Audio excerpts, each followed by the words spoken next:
Today's video is going to be about a vegan year in review. So I'm going to be looking back on my year as a vegan and sharing my experience with you guys.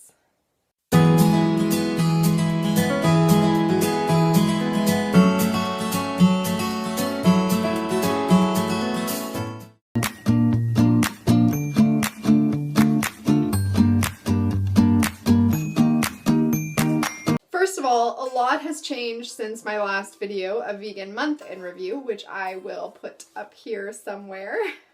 I've learned a lot, I've changed a lot as a person. There's still a lot I don't know, a lot I have left to learn. A lot of vegans might, new vegans might ask, does it get any easier? And I think that's basically what the video is going to be about today. So I'm still very emotional about being a vegan, about veganism, about animal suffering. I don't ever think that part really gets any easier. It's still very hard.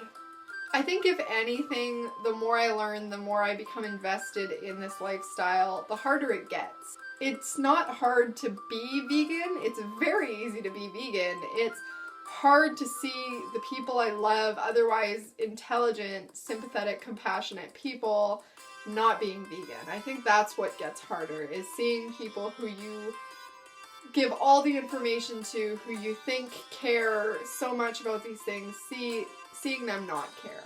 It's good that it's harder for me to ignore because I am more vocal about it, I'm more likely to speak up, and I think that's a good thing. It's good that it's hard for me to ignore that, because I am getting better at channeling these emotions into being productive. I was able to take part in a World Day Fasting Against Slaughter, I think it was called. I was able to take that opportunity to go to a public place in town here and hand out pamphlets. It was especially interesting handing out pamphlets with the phrase "help save animals," and people were automatically like, yes, I love animals, I want to help save animals, and then they open up the pamphlet and they see pigs and cows and they're like, oh, well, I don't want to help these animals. It's hard for me to see that disconnect, and it's even harder for us to bring that disconnect to light. But I think that simple phrase, help save animals, and then looking at a pamphlet expecting puppies and kitties and seeing pigs and cows, I think it opened their eyes just a little bit.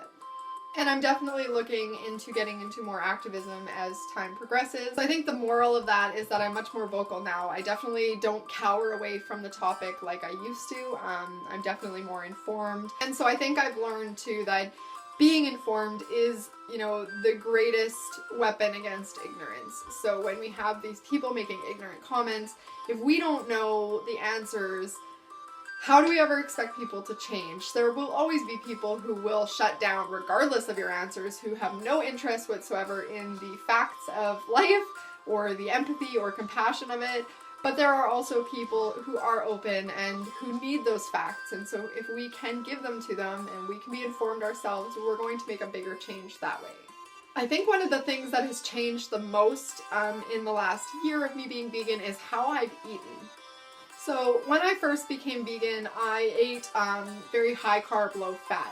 This was because I saw Freely the Banana Girl. At the time, she was a vegan voice that resonated with me. I know her no bullshit approach seems very bitchy and rude to some people, but it worked for me, obviously. Her videos helped me see the hypocrisy of, saying I loved animals and then eating them 3 times a day. And so I was kind of driven by Freely's ideas of how you should eat. And so that's how I started eating.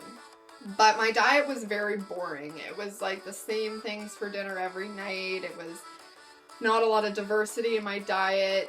So soon after becoming vegan, a couple of months in, I realized that it wasn't sustainable for me. But unlike many celebrities who will try one way of eating a vegan diet and if it doesn't work for them, say, well, veganism is a failure, I'm not happy on a vegan diet, so I'm gonna quit. I decided to just try a different way of eating. So because this style of eating wasn't working for me, I then started eating a lot of processed foods, a lot of junk foods. And so I went kind of the other way with it. I said, okay, well, that's not working, so I'm just gonna go back to my old way of eating, which is like, I'm gonna load up on vegan hot dogs, vegan chilies, vegan tacos, vegan cakes, that kind of thing. And so I was eating a lot of processed foods, and I wasn't eating a lot of fresh foods. And by fresh, I don't mean raw, I mean foods that are raw and then either eaten raw or eaten cooked. So I didn't make a lot of my own meals. I was eating from boxes and packages and stuff like that. So obviously that's not a sustainable way to eat either. And I think this is a testament to how, you know, vegans can be unhealthy. Veganism is not synonymous with healthy, because veganism has nothing to do with health. It has everything to do with the ethics of not eating animal products and not using animal products in any way. Again, this lifestyle just wasn't working for me. I was unhappy, you know, eating a lot of junk food, because I started to feel like my old self pre-vegan, which was, you know, I felt sluggish, I felt tired, I felt, you know, I had a lot of mood swings, and so it wasn't working for me either. But again, instead of being irrational and blaming veganism, which has nothing to do with how I eat, I blamed myself. I was the problem. I was eating stupidly. I wasn't eating the way I needed to eat. And so then I finally came back to the proper way, in my opinion, of eating, which is a diverse array of fats, carbs, proteins. So I'm getting lots of beans, lots of rice, lots of fruits, lots of vegetables, lots of nuts and seeds and avocados and carrots and celery and broccoli and kale, and I might have said kale already. The point is I'm eating to feed my body. And so I've done a lot of research on, you know, how you need to eat, and like, I'm not a bodybuilder, I'm not an athletic, you know, person who, you know, works out intensely and needs certain levels of protein, certain levels of carbs, that kind of thing. But we do need a maintenance level of certain things. And I specifically see a lot of people eating like super low fat. Like, I've seen people who literally get 0% of their calories from fat in a day, and that blows my mind. Like, what? When I was eating high carb, low fat, I was getting probably 5 to 15% calories from fat. For me, that is absolutely too low. Now I'm eating healthfully. I'm getting 25 to 30% calories from fat. And I know all you high carbers out there are like, oh my god, that's too much fat, and blah blah blah, Dr. So-and-so says that, you know, you can reverse all these diseases on a low-fat diet. Newsflash, you can reverse a lot of those diseases and prevent a lot of those diseases by eating a normal diet with adequate fat too. There's absolutely no reason for me to be cutting healthy fats out of my diet to below a maintenance level. As a woman of my age, I need a certain percent of calories from fat for my body to function normally, especially my hormonal function. I cannot stress this enough, how important it is to have adequate fat in your diet for hormones. I see so many people going to this high carb, low fat diet, and their acne is getting worse. And I try to explain to them, you know, you need fat in your diet. You need a healthy amount of fat for your hormones to function properly. All of that aside, obviously I still eat junk food. I still enjoy my Earth Balance white cheddar popcorn. I still enjoy my Light Life Smart Dogs and Smart Bacon and Chow cheese and Daiya cheesecakes and all of this delicious food. I still enjoy vegan snacks, because I don't think a sustainable diet is one that restricts anything entirely from the plant kingdom. Like, there's no reason for me to 100% eliminate sugars from my diet, or added sugars from my diet, because it is soul food, you know? Yes, I feel good when I eat 30 cupcakes, but it's not good for me. But it is okay for me to eat a cupcake every now and then, because it makes me feel good and it makes me happy to enjoy things that taste sweet and delightful and yummy. But the bulk of my diet is fresh fruits and vegetables that are either cooked or eaten raw. So I get a wide array of nutrients, I get a wide array of antioxidants and different insoluble and soluble fibers. My diet is very diverse. I never like to eat the same things every day. Sometimes I'll eat certain staples every day. Like, I try to have a green smoothie every single day, because it's just such a diversity of foods. I like eating oatmeal a lot, so I may have that for breakfast, but I do try to spruce it up, you know, eating more of one type of vegetable one day and then, you know, beans the next day and sweet potatoes and blah blah blah blah blah. As for supplements, this hasn't changed too much since I first went vegan, but I do take supplements. Some vegans will tell you that you don't need to take any supplements because a plant-based diet does everything, like cures cancer, but okay, I'm not here to argue about that. There's a time and a place for that. It is not here. If you're on my channel and you're watching this video and you want my opinion on it, and not really my opinion, but the scientific consensus, there are supplements you should be taking. But let me be 100% clear about this. The science doesn't say that you need to be taking vitamins and minerals and yada yada yada because you are nutritionally inadequate, because you're eating a nutritionally inadequate diet. The science says that you should be taking these supplements because these are things people are commonly deficient in. So number one is B12. There is some community out there that says, you know, you don't need to take B12, your body produces all the B12 you need, blah, blah, blah, blah, blah. They're wrong. I think people shy away from vitamins as a vegan because they think that that is like accepting that their diet sucks or something, and that they're telling all these meat eaters like, well, yeah, you can eat vegan, but you have to supplement because, you know, you're unhealthy otherwise. That's not what it is. B12 is a deficiency that is not just common among vegans, but also non-vegans. What? Veganism is not just automatically B12 deficient. A lot of people are having diets that are B12 deficient. And so most people should be taking a B12 supplement. Even if there is B12, you know, in their meat, they're getting it from a source that is not the meat itself. They're getting it from bacteria, which is where we get B12 from. So you're taking this supplement because 39% of the population is B12 deficient. Vegans are like 1% of the population. How does that add up to anybody else? So if you're vegan, please take a B12 supplement. If you're not vegan, please take a B12 supplement. Just better to be safe than sorry. Something else that I personally take, and I think most doctors would recommend that people take, although I don't know that it's a 100% necessary depending on your diet, is a vegan DHA and EPA, which is like an omega-3 supplement. Yes, you can get omega-3s from things like chia seeds, from things like flax seeds, but those things are high in what are called short-chain fatty acids, like ALA. And yes, I know you're probably saying, well, our bodies can convert ALA into EPA and DHA. Yes.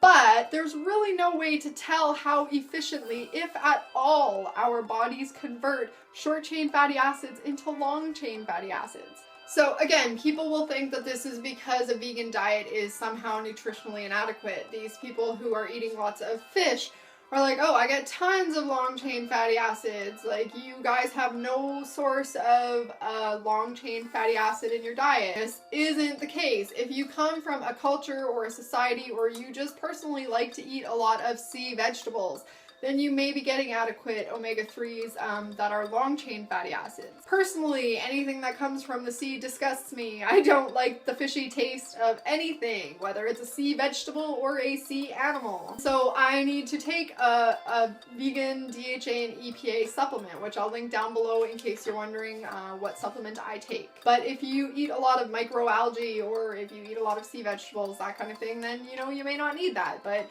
personally, it's something I'm choosing not to eat because I think it's disgusting, and so I will just take a supplement. However, if you also don't eat anything from the sea and you think that you are efficiently converting your short-chain ALAs into long-chain fatty acids, then I would just say get your blood work checked regularly and be prepared to be wrong. I don't actually take them because I'm vegan. I take them because the diets of anybody in North America is generally inadequate in those two nutrients. So B12 is a very common deficiency, and so are omega-3 long-chain fatty acids. Although they're not generally deficiencies, they are lacking in North American diets. The bottom line is there's nothing that you can get from animal products like milk and cheese. Well, milk and cheese are from the same thing. Eggs and meat that you cannot get from a plant source, or that isn't already made by your body. Trust me when I say that while there may be things certain vegan diets, vegan ways of eating are lacking in, like zinc, especially if you are eating a raw diet. So things like zinc, things like iron maybe, calcium, depending on how you're eating. So you may be eating a lot of junk food. You're probably going to be eating an inadequate diet in a lot of nutrients because of the way you're eating. But the way I was eating before I was vegan, I was eating an extremely inadequate diet. I wasn't getting enough of anything. But eating a healthful array of different fruits, vegetables, legumes, nuts, seeds, pulses, that kind of thing, I'm getting nutrients from all over the place. I'm getting the building blocks, I'm getting the amino acids, I'm getting, tons of fiber, I'm getting tons and tons and tons of antioxidants. I get my blood work done twice a year, and I have not been nutritionally inadequate once. And my husband is the same way. He's gotten his blood work done, and we are both healthy as oxen, in case you were wondering. Taking supplements does not accept defeat. It doesn't say like, hey, my diet is nutritionally inadequate, so I need to take supplements. It's saying, hey, I want to be healthy. This is what the science is saying about most people's diet, not just my diet, not the way I eat, but yours too. I want to safeguard myself against illness. I was vitamin D deficient last year, and a lot of people will take that and be like, oh, it's your vegan diet, you're not getting enough vitamin D. Like, no, I live in North America where 3/4 of the population is vitamin D deficient. It has nothing to do with the way I eat. And so I also take a vegan vitamin D3 supplement because it is important that I'm healthy, and it's not accepting defeat and throwing my hands in the air and saying, yes, I may be eating the way that's most ethical, but I'm not eating a nutritionally adequate diet. That's not what it's saying at all. Going out to eat has become much easier. I call in advance. I eat before I go. I ask if they can accommodate a vegan diet, and many places are more than willing to accommodate. I've gone to places like chain restaurants where they've literally let me go in the back in the kitchen and look at the ingredients on a box just to make sure I can eat it, because businesses want you to go there. They want you to spend your money there, and so they're going to be accommodating. So anywhere that isn't accommodating, don't waste your time. Don't waste your breath. Just say, okay, fine. Well, you don't get my business then. And because more and more people are going vegan and more people are seeing the health implications of eating things like meat and dairy and eggs and stuff like that, there are a ton more vegan options. There are vegan substitutes for literally everything these days. You don't have to miss out on anything becoming vegan, ever. There's a substitute for everything. Another helpful tip I found, if you are unsure if a product is animal derived and you're at the grocery store and you're looking at this product saying, I want to buy this, but I don't know if it's vegan, there's usually a number on the back of the product and you can call them, and if it's in business hours, they're usually really quick to get back to you, and you can ask them, does it have any animal derived ingredients? Usually by the time I've hit the next aisle, I've got an answer and I know whether or not I can get that product. So while, you do get really good at, reading ingredients lists, and you get good at knowing what products may be animal derived, you can also, get a lifeline, ask for some help, call these companies and see. They usually know. I know it seems daunting when you first become vegan to have to read the ingredients for everything. I think maybe in total, it adds about an extra 5 minutes to my shopping trip. Because at first, you may have to read a lot of ingredients, but as things come along, you just know. You know when things are vegan and you know when they're not, because you generally buy the same things. Like, I buy the same bread. I don't need to read the ingredients on the bread I buy because I know that it's vegan. I read it the first 17 times. You also get really good at scanning ingredients lists. So even when you do have to read an ingredient list on a new product, you're able to pick up on words or pick up on phrases or something that might set off an alert in your head. Like, the first thing I look at is the cholesterol. Not all things that contain animal products have cholesterol, but if it has cholesterol in it, then it's a good sign that it has an animal product in it. You pick up words like L-cysteine, which, can be an animal-derived hair that is in your food. A lot of times it's in breads and like tortilla wraps and stuff like that. It becomes really easy to go through ingredients lists and see, pick up on words or things that aren't right. So it's not like it's a difficult process to go to the grocery store and read the ingredients on things. It takes a couple of minutes of your time. It's, not that difficult. In terms of the social aspect of being vegan, when I first went vegan, I did find it very difficult. A lot of people laughed at us. They said it was a phase. They teased us about our food choices. Like, they would pretend that non-vegan foods were vegan and stuff like that. And so it is kind of disheartening for the first little while. And when I meet new people and they find out I'm vegan, I may still get those reactions, but I feel like I'm more equipped to deal with them now. And, I usually am able to kind of turn it around on them and be like, why do you think it's funny to laugh at somebody for making an ethical choice? But one thing I have noticed is, our family especially has been they've changed a lot. Not like they've changed their diets necessarily. Some of them may have, but they are very accommodating, and I'm always saying to my husband how thankful I am that we have family that is so accommodating. When we have family get-togethers and everybody brings a dessert or a dish, they've made the effort to, make it vegan for us. So it could be something as simple as switching out a non-vegan butter for a vegan margarine, or a non-vegan mayo for a vegan mayonnaise substitute. And I think not only does that help us, and it helps us keep our social aspect of our lives, but it also kind of shows the non-vegans in our life how easy it is to make a dish vegan, and how it's really not that difficult at all. And that might encourage those people to make more vegan choices in their life. Mostly, I think we've experienced a lot of interest in veganism, in a plant-based diet. People see that we're healthy, we're happy, we're thriving, we can eat all the same things they eat, but a healthier, non-animal version. And people, it generates a lot of interest and intrigue. It's great for people to be able to see how easy it is to be vegan. And while things may be a little bit more of a chore at the beginning, I promise you things do get easier. Eating out gets easier, eating with your family gets easier, dealing with criticism gets easier. It all gets easier. The only thing that doesn't ever get any easier is, seeing animal suffering and coping with the fact that, there's a lot that is out of our control, and, that never gets easier. At the end of the day, the health benefits are all just perks of being vegan. They are not the main purpose. We are ethical and environmental vegans. We are vegan for reasons outside ourselves. Going vegan has changed my entire life. It's changed my perspective on everything, on the world around me. Like I said, I'm healthier, I'm happier, I have a lighter conscience. I think it's truly the most positive change I've ever made in my life, and I'm so happy about being vegan, and I'm so sad that I hadn't made this change earlier. But together, my husband and I have, not eaten hundreds of animals that would have otherwise have been eaten had we not changed. We've used less water as a result. We've produced less carbon emissions as a result. And being vegan has helped us branch off in other areas of our life to be more environmentalist. So, we are more intensely recycling. We are more intensely composting, that kind of thing.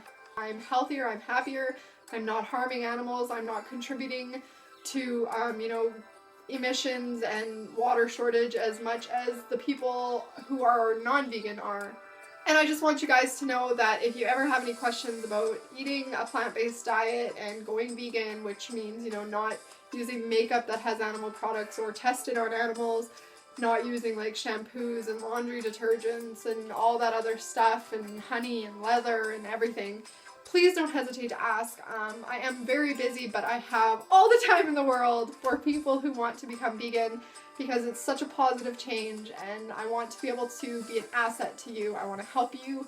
I try to make myself as available as possible. You can message me pretty much anywhere: Twitter, YouTube, through my website, email, Instagram, Facebook. Wherever is easiest for you, you can get a hold of me. All my links are in the description below. So just ask me any questions, ask for help. Don't be afraid to reach out. There's a very large vegan community online. There may not be any in your area that you think, but there are lots of us you know, hidden in the shadows. So yeah, I hope that this video has shed some light on my vegan experience and my vegan year. It's been about 1.5 years actually, but I'm a little late on the video. Yeah, so like and subscribe if you haven't already, if you enjoyed the video, you want to see more, if you want to see more vegan videos, less vegan videos. Well, I'm not going to make less vegan videos.